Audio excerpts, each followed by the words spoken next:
This is E&P Reports, a service of Editor and Publisher magazine. Since 1884, the authoritative voice of news publishing. And hi once again, Mike Blinder, publisher of Editor and Publisher magazine. Odds are you never heard of Brewster Kale. I never heard of him.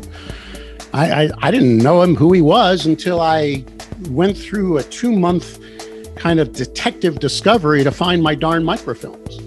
Because I knew that E&P was digitized on microfilm 3 owners ago.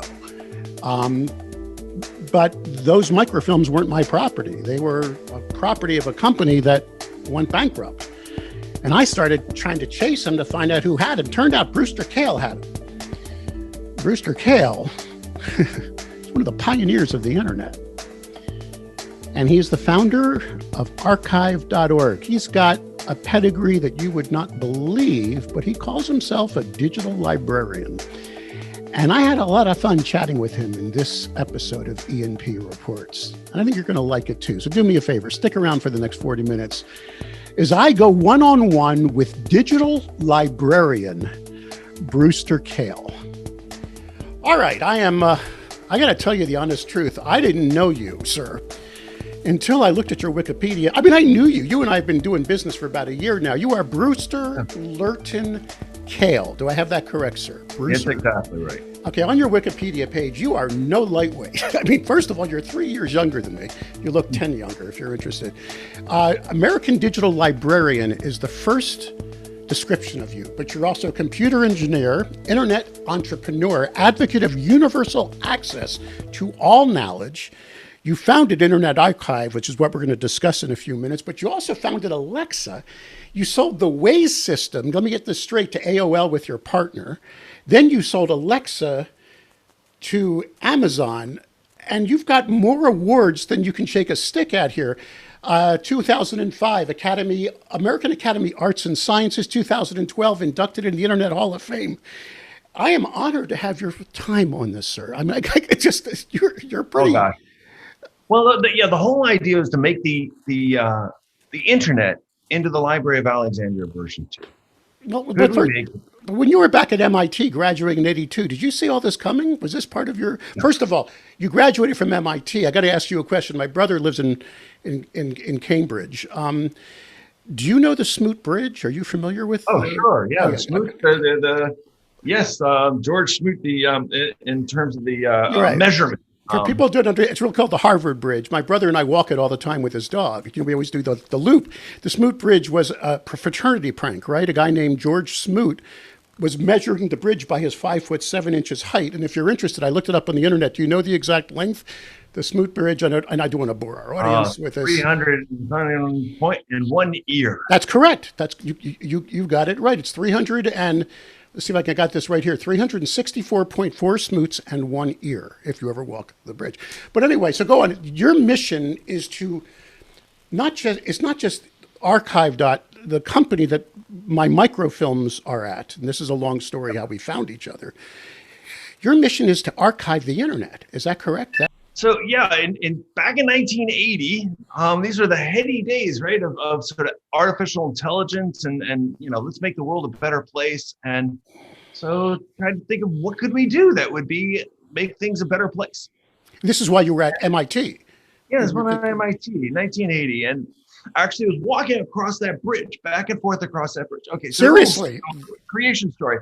Yeah, because a friend of mine, I lived in the Boston side, and I had to walk back and forth to my. So it always gave me a 20-minute walk. And a friend of mine said, "Okay, Brewster, you're an idealist, yeah, and a technologist, yeah." He said, "Paint a portrait that's better because of your technology." You'd think, oh, we'll knock this off. And it's like, no, we were really good at complaining about things. Right? Nuclear war or, Soviet Union or Nicaragua or things like that. But what's a better future? And I could only come up with two. And one was to protect people's privacy, even though they're going to throw it away in the digital era. This is in the 80s when we didn't even know where we were. This was just when the internet was controlled by the military, right? We're talking way back when. Right. Okay, go Absolutely. ahead. And you Way you back when. foresaw the issues with privacy. You Oh were yeah. walking the smooth bridge, thinking about all this. Okay, go ahead. I'm Yeah. setting this up. So yeah. I thought that was worth doing, and people wouldn't do it. And the other was sort of a fallback position of, okay, if I can't get that done, then let's build the Library of Alexandria. These two goals, and I said, all right, why don't I try to figure out how to help people, keep their privacy? Let's use this encryption thing, which had just, was still kind of illegal. The NSA made anyway. So I tried. I went and developed chips to go and do it, and found that it was just going to be too expensive with the technology of the day to go and encrypt like all phone conversations, and it would help, corporations, the mafia, and the CIA, and those guys had all the help they needed. They didn't need my help. Right. So I went to Plan B and said, let's go and just get it all online. And so there's this question: do you just go and digitize everything, or do you try to get publishing online, right, and then backfill on? And I thought it should be the second rather than the first, right?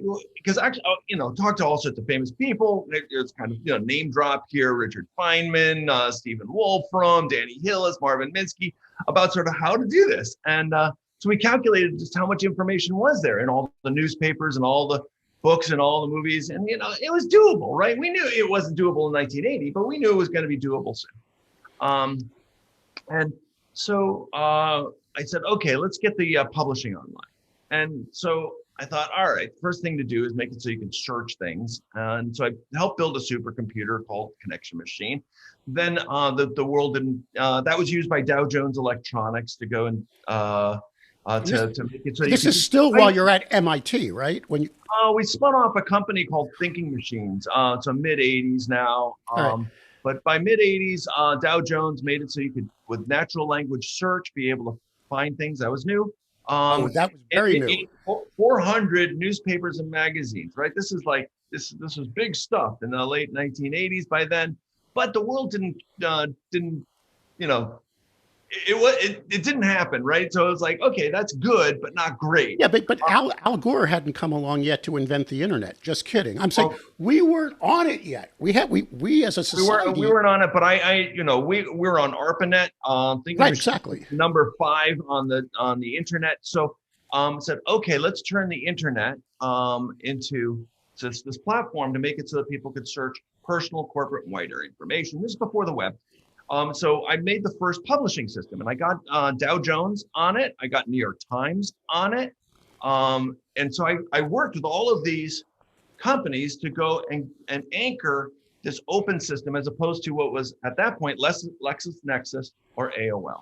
And I wanted an open system. I want systems that have many winners. I like games with many winners, not like just one. It doesn't turn out well when there's monopoly control over anything. And so that was the idea of what became the World Wide Web, which wasn't my idea. That was Tim Berners-Lee. I did a system called Waves. And actually, Al Gore was absolutely fundamentally important towards getting the internet to happen and be adopted. Exactly. I got to demonstrate the Waves system on the Senate to Al Gore as a use case for this information superhighway that he was promoting. And then the Waze system was adapted by AOL, correct? They picked it up. They picked it up, yes. We sold that because they had a royalty model. Do you mind if I just do a quick aside? Anybody under 30, AOL was America Online. Go ahead, back to you, sir. I just wanted to make sure. The great thing about AOL is they had a business model that made it so that money moved upstream to publishers. That's true. That is so true. So they charged $6 an hour to be online. That was the dial-up fee. Mm-hmm. And about 10% of that went to whatever it is you were looking at during that 6 hours. So if you're Scientific American or, they would pay money upstream. There's a royalty model. I like royalty models. I didn't like advertising models, and I didn't like subscription models because they end up having basically very few winners. You basically end up with a few people controlling the ad network. We know all that. So because you can look at hundreds of years of history of the development of publishing infrastructure. And But this was just at the time that AOL was flipping around to charging people to get to their eyeballs. Remember that there was this terrible sort of like, we need more eyeballs. It's like, no, those are called users, customers, not called eyeballs. And so we didn't get the royalty model into the internet as it evolved, and we ended up with the ad model. And that's been a plague ever since. Let me just make sure I tweet this right. You're calling the ad model a plague to the internet, then. And by the way, we have yet in the publishing industry, as you know, we're Editor and Publisher Magazine, to see a model where the advertising supports the newsroom, the digital advertising supports the newsroom. Right. So now it's all back to, we've circled back in the last few years to reader revenue, which you think should have been the start of the whole thing. I mean, getting people to subscribe, or you're saying getting Facebook and Google to pay for the content they exploit, if I may get your opinion on that. Boy, if you go and put the Facebooks or put it in the Comcasts, right? Mm-hmm. Basically, you've got one thing Steve Case of AOL got right. He said you need understandable pricing, right? And one of the by 1610, we had a book model that worked, right? That you had you paid a bookseller for a book, and a little bit of money, not very much, ever went back up to the authors, right? Authors has been screaming about not getting paid for hundreds of years, and they're true. That's right. It's the publishers that are to blame. But there was a royalty system that made it so that there are many booksellers, many printers, many publishers, many authors, and everybody a reader. That's what we want. So there's no ever constriction into whether it's an ad network controller or a distribution system controller. Otherwise, you end up with markets that don't work. They collapse out. You basically end up with, just a few winners. And if you ever have any part of the chain controlled by a small player, they'll run backwards up and forwards and scream out all the rest. So the book publishing industry has now got 5 major publishers, and they're trying to make it 4 now if the antitrust department doesn't to stop it. I mean, that's not a market. That's an oligarchy, right? So how did that happen? Is it Amazon's fault, or did it happen before with Ingram when that sort of begat Barnes and Noble? Right. So how do you go and make it so that you have games with many winners? So you want a system that makes it easy for people to pay, but not have it all go through one person's pockets. And if it ever goes through one person's pockets, they'll figure out how to cream all the rest of it. All right. So what is your predicted solution for the compensation of the content creators of the earth that don't get any money from Facebook and Google? I mean, right now there's legislation going through. Our industry's lobbying in Washington, D.C. By the way, the E&P released the story. There is now a class action lawsuit where there is a newspaper now suing Google and Facebook, saying we deserve compensation in some way, because that's how people access this content. Am I right? I mean, isn't that how most of the content is found on the internet now, at least? We have a lot of constrictions. I mean, we have it in the plumbing layer of the, so we have very few tier 1 internet providers now. That's true. The content layers, there's a lot of problems, and going and blaming just the tech companies when we have these megalithic publishing companies, I think is kind of turning a blind eye to one's friends. And so I think we've got some systematic problems. So we have to make it easier for people to pay, right? Because if you have a subscription, you have to make time and effort to go and say, okay, I'm looking at enough articles from LA Times, which I just subscribed to a couple weeks ago. Because I'm not in LA, right? So, why I subscribe to the Washington Post and the New York Times and, lots of magazines that I get all online. But it's the threshold is pretty high there. And so how do you go and balance that? Do you go and have an aggregator sit in the middle and dole out money? And as I pointed out, that movie doesn't end up well. I mean, you can go and flog them with regulations and stuff, but it's a short-term game. You're giving up too much. So we need a distributed system for people to pay people that they read. I mean, just do it. And so how hard could that be? And it turns out Not that hard anymore. The internet now has a money API. It's Money true. has an API, and it's crypto, Right, right? exactly. You can The internet's money is crypto, and that you can go and put in little, drop coins very easily and smoothly. Now you say, okay, is that micropayments going to work? Is it all smooth? Is it invisible, or is it a big threshold of I'm going to pay $38? We do know that these academic papers that if you're not affiliated with the university, it costs $140 to be able to read for 30 days is nonsense, right? This is just poking at people and just saying, okay, get pissed off. So I don't know what they're doing, but that's not going to end well. So also there's socialism, right? Let's just straight on socialism. So let's take the library system. The library system is $12 billion a year in the United States. And 3 to 4 billion of that goes to publishers' products. In many markets, it's about 20% of the publisher's income of all is to libraries. It provides sort of a background of keep your daily thing going. And sure, you're going to get your hits of somebody or other that's going to be all over, but libraries keep the publishing system going. And now the publishers are suing libraries, and they've been suing libraries and trying to crush them out of existence, make it so they cannot license ebooks. They cannot buy ebooks, right? The key thing here, from my perspective, is to sell your products. And say, what do you mean? It's capitalism. That's what people do. It's like, nope. If you cannot buy an ebook from any of the major publishers, only really tiny ones, you say, what do you mean you can't buy it? I pay the money. It's like, yeah, but you haven't bought it. You've licensed it in this sort of weird, maybe you can see it a few times. It's all locked up in some DRM system, and sort of like iTunes gone wrong. It's only available through Kindles. It's dreadful. I mean, it just doesn't work very well.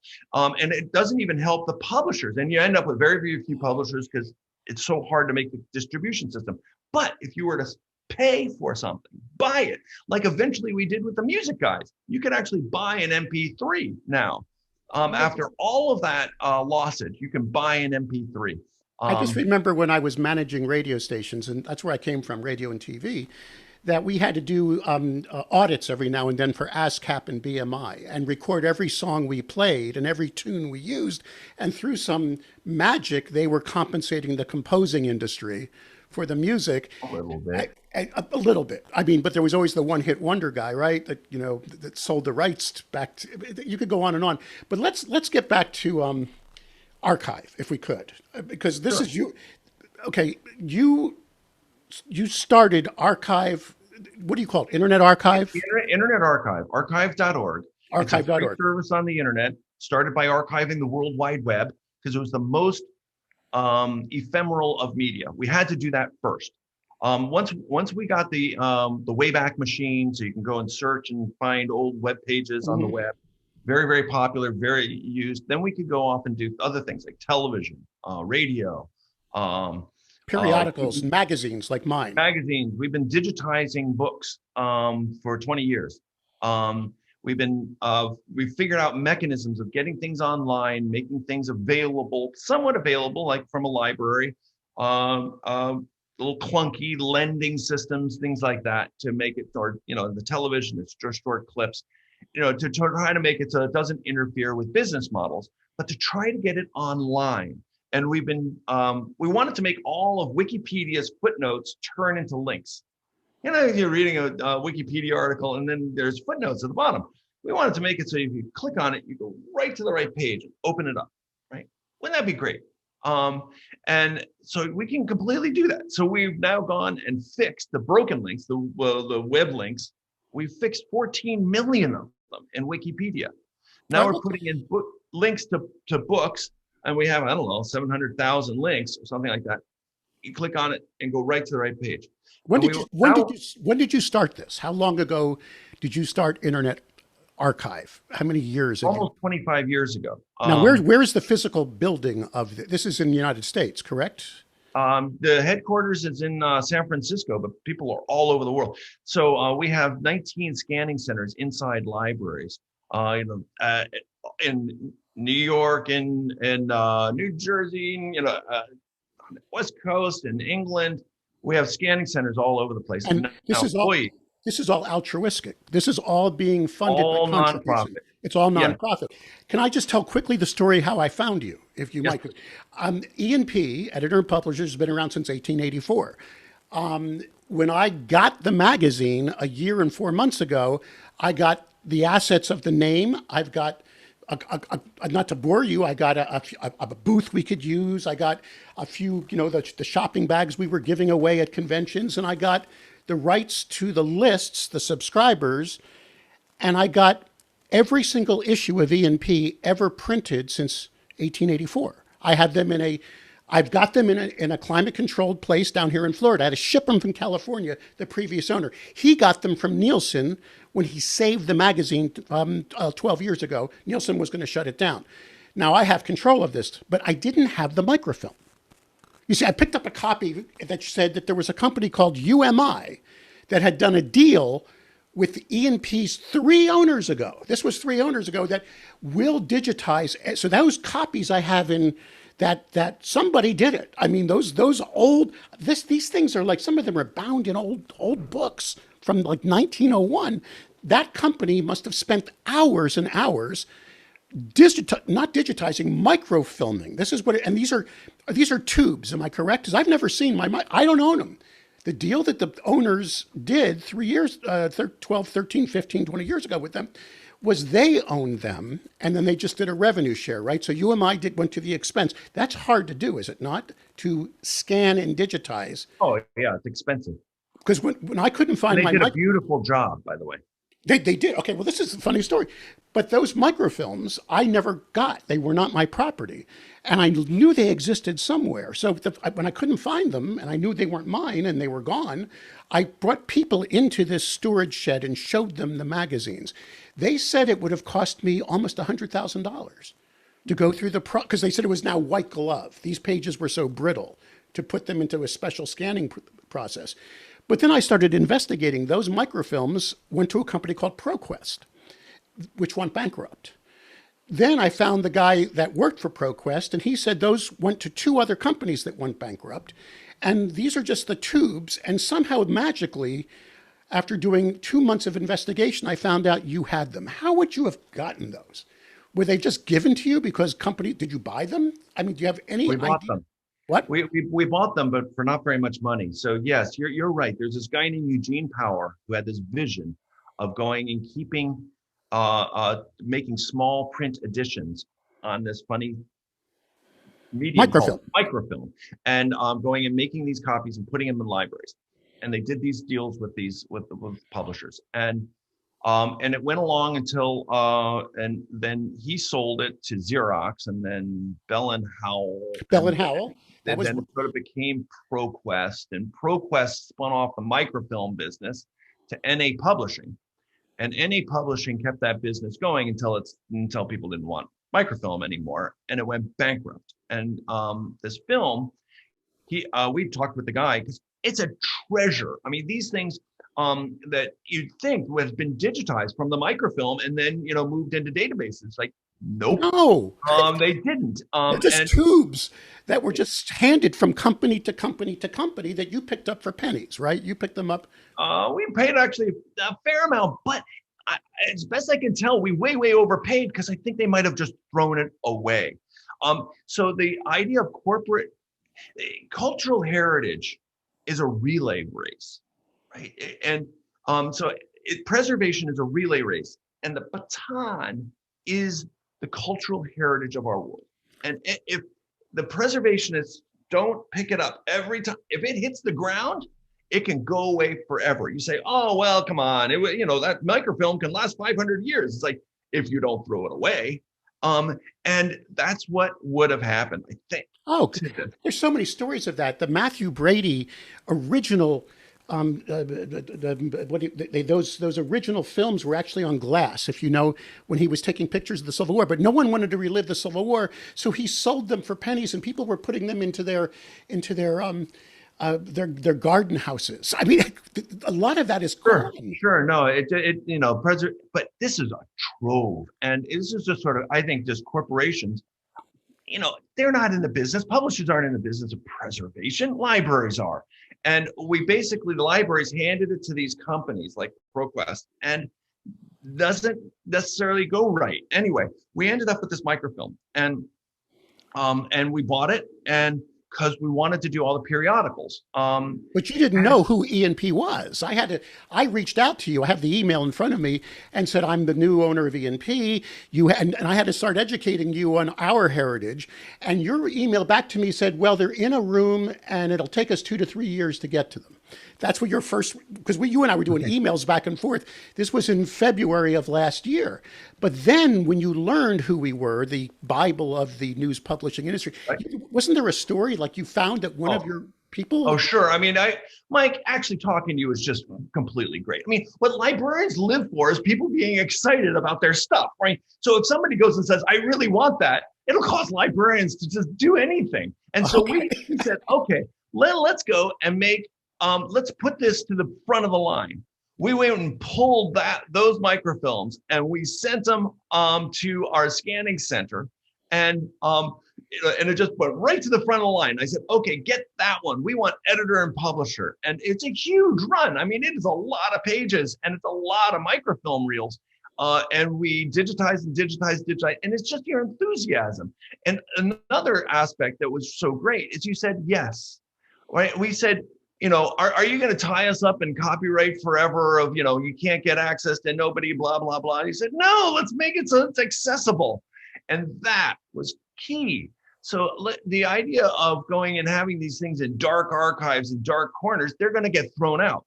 But if you basically say, yes, let's go and make it so that anybody can search it. Anybody can download a PDF of their, and so we started going through this and doing this. And you sent me stories back by email that some people you knew or historians were starting to research some of this stuff. Oh, yes. And then, yeah. So editor and publisher, as well as a lot of trade magazines, are their people's lives. So I had a friend over, Amy Levine, and I knew that her father was a publisher of Bay Area newspapers. And I said, so editor and publisher, and she said, oh, let's look up my dad.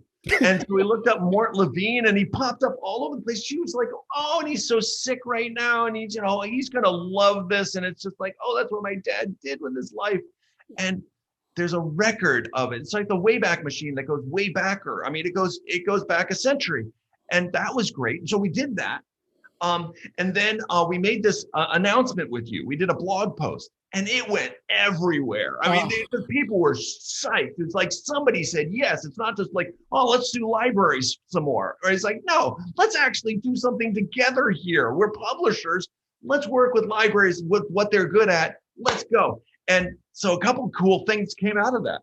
There was this researcher for NYU. I didn't even know until just this last week. You probably don't even know. Once he saw that, he went and downloaded all of the text, and he made this cool interface for going and seeing word use over time. And it's all because you said yes, Mike. And I didn't even know, right? So we just made this, and he just downloaded all of this and made these cool interfaces in the digital humanities world. And so you can see trends in the important. Do me a favor. You can't save that stuff. We got to write about that. Would you email me that contact? Yes. So it keeps going on and on. The Nieman Center at Harvard. Yeah, I know. They did this enormous. I don't know. You probably know how to. This guy just went nuts, right? Harvard University professor going and saying, this is really important to have out there. And it tells a story of the development of the newspaper industry in the United States. That's what editor and publisher is. It's so important to get it to a new generation in a new way, not just in some database where you can go and search and find one article, but you can understand and look at it from a whole. And that's why you're saying yes. That's what bulk access allows. Yes, there's going to be the Mort Levines going and finding some of his travails in his youth. Great, wonderful. Genealogists are going to love it. Terrific. But there's also these new generation of digital humanities. And that's actually what we were thinking of in 1980, back at MIT in the artificial intelligence lab, of what you would do with these is you could learn from the whole set, right? That there's something more to it than just peeks and pokes. Now, so are there other uncovered publications like ours that surprised you, that when you found those tubes and you got them scanned, that suddenly it went viral like this? Do you have any other? Yeah, the Guernsey Dairy Record. The Guernsey Dairy Record. Okay. Okay. So we reached out to the Guernsey Dairy Record folks. Yeah. And they said, awesome. Yeah, let's just do this thing. And let's go put it up. And so we did. And the cool thing about that, I don't know anybody in that industry or even, kids of people that were in that industry, but Studebaker, there were Studebaker ads, Studebaker wagons. So yes. Before they were horseless carriages, they were wagons. They made wagons. And it's just it's a time machine. You're sort of walking back in time and you're seeing life and you're empathetic to a world that doesn't exist anymore. And it's that experience in a library of being able to become and understand what the 20th century was about, that I think is so important. This generation doesn't have access to the 20th century. And that's because of copyright and tons of lawsuits from publishers going and keeping the 20th century from this generation. I think it's tragic, and it's some of the reasons we're having some of the problems we're having now in the civic society in the United States. It's actually because it's not that there's a lack of information, there's a lack of good information out there on the internet. So Guernsey Records, editor and publisher, there's all these others that are coming along. We can make the public domain aspects of these free and publicly available to everybody. But public domain in the United States stops in 1925. I mean, what? I mean, when you have patents lasting 17 years, and that's enough to have a pharmaceutical industry get enough money out of it to go do more billion-dollar investments in pharmaceuticals.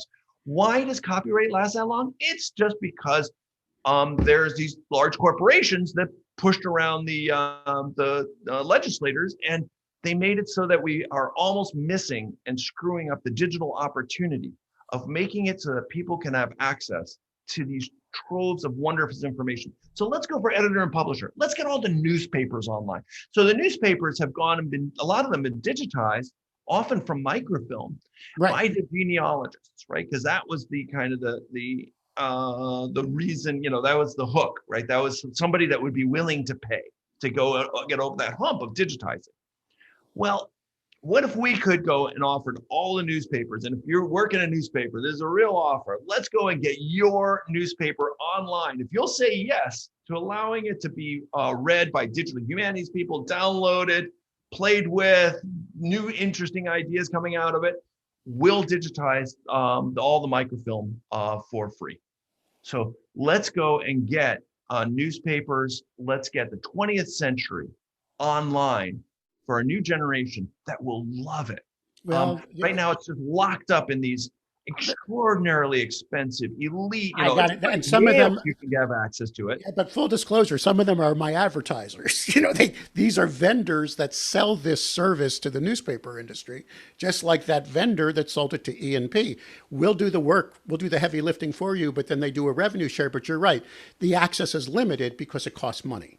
And it's expensive to go look at a page of it. It is expensive, but we get, at the end of the year, people basically give us money, right? There's sort of like the Wikipedia or the NPR model of just, please pay us money. And people do, because openly accessible works so well on the internet.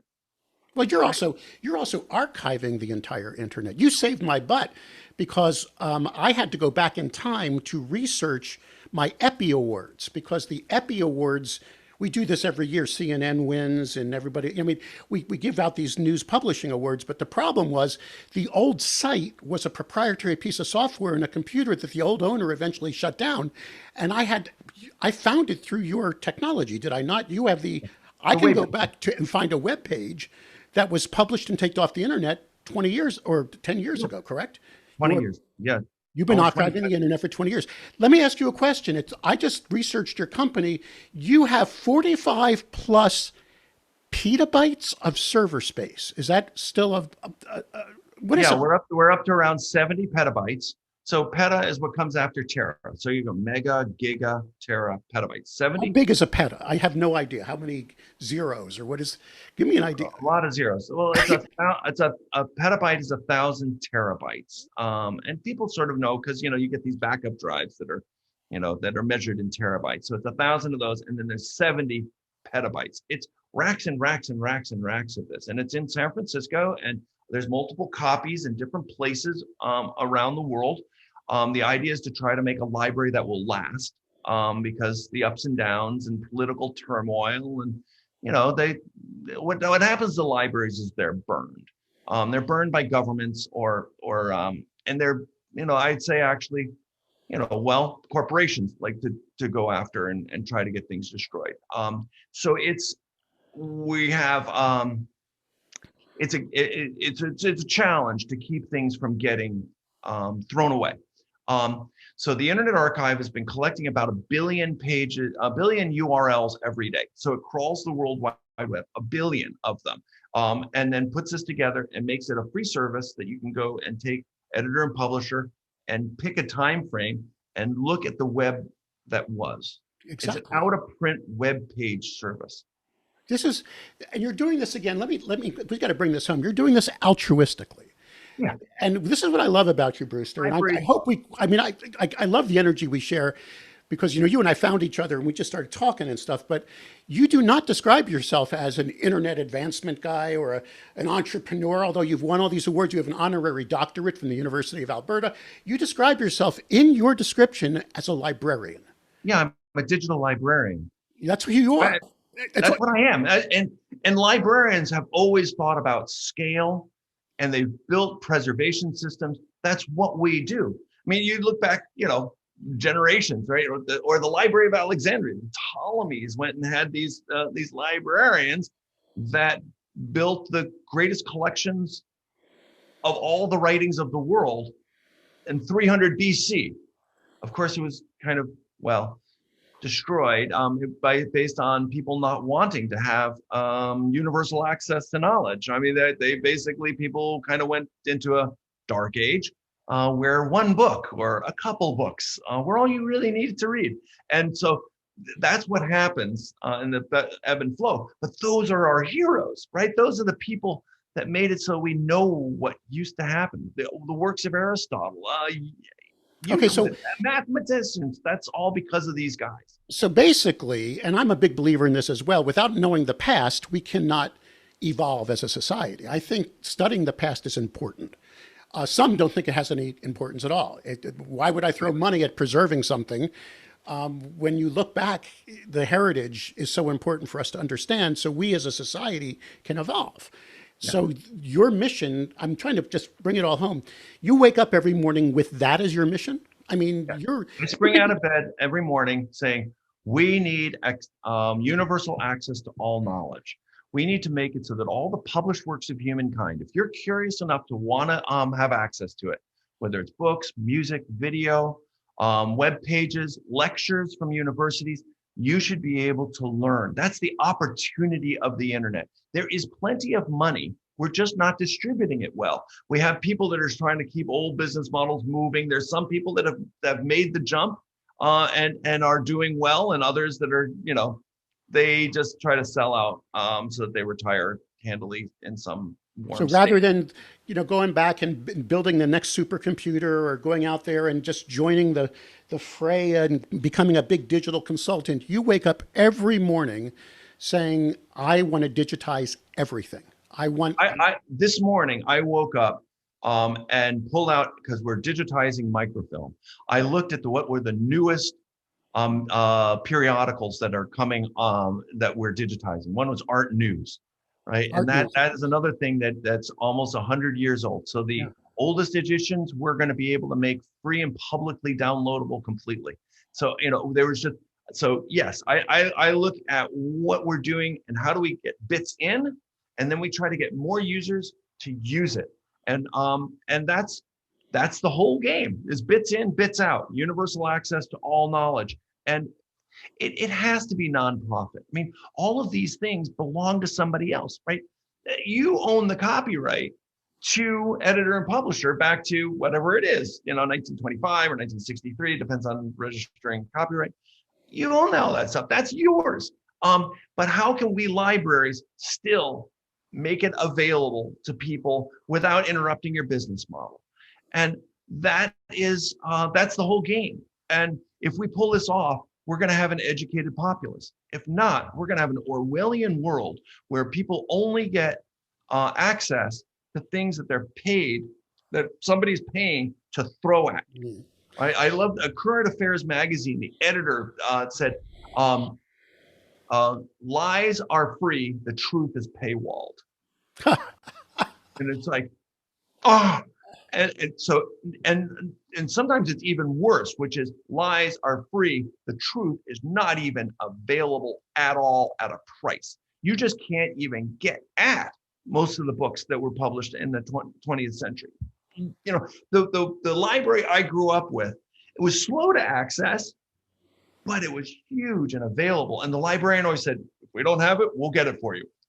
And that was the promise. That's not what we've given our kids on the internet. We've given them Google, it's really fast, Wikipedia, cool, and a bunch of Breitbarts and free newspapers that are promoting points of view because they're paid by somebody to go and make that point of view more. And a lot of the good stuff isn't even online. So we're trying desperately, quickly, before we go through more of this calamitous civic strife that's going on in the United States and around the world, let's go and fight disinformation with good information.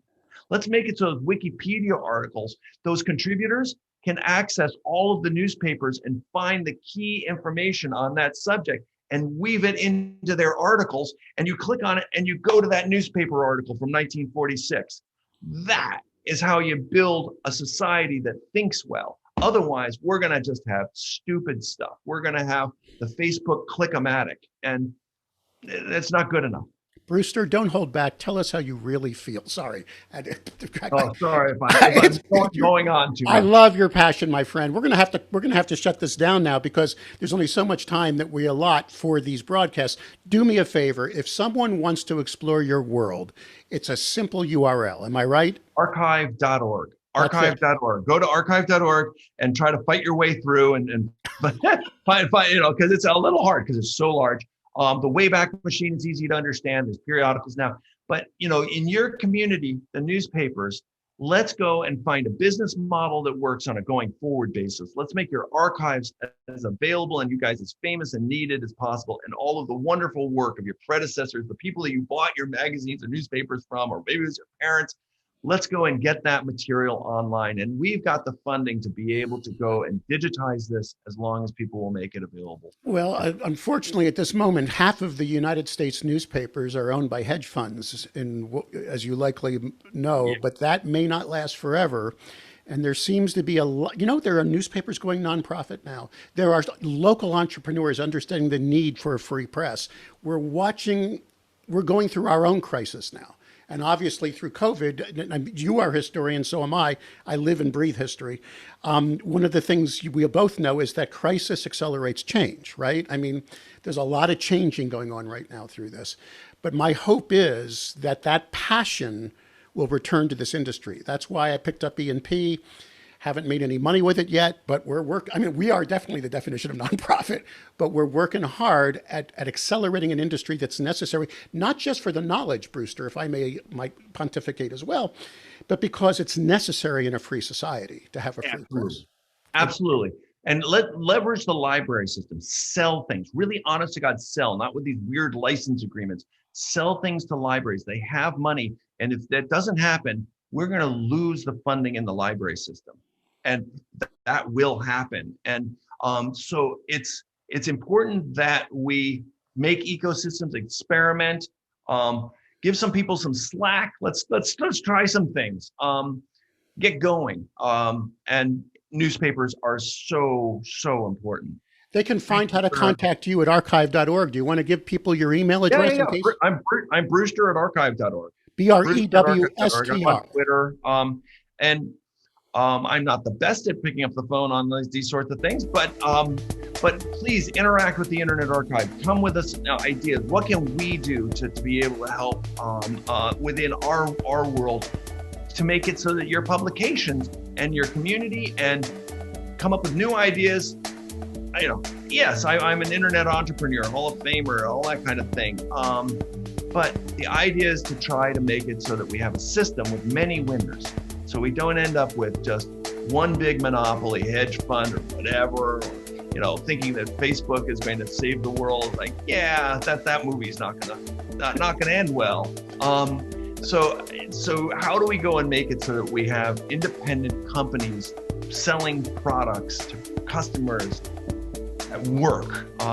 If we can be helpful towards that, we're all over it. Thanks so much for your valuable time, Brewster. You and I will continue to work together. People will find you at archive.org. Do me a favor. The industry needs you. The world needs you. So wear a mask and stay healthy, my friend, will you? Thank you, Mike, and thank you for saying yes. Got it.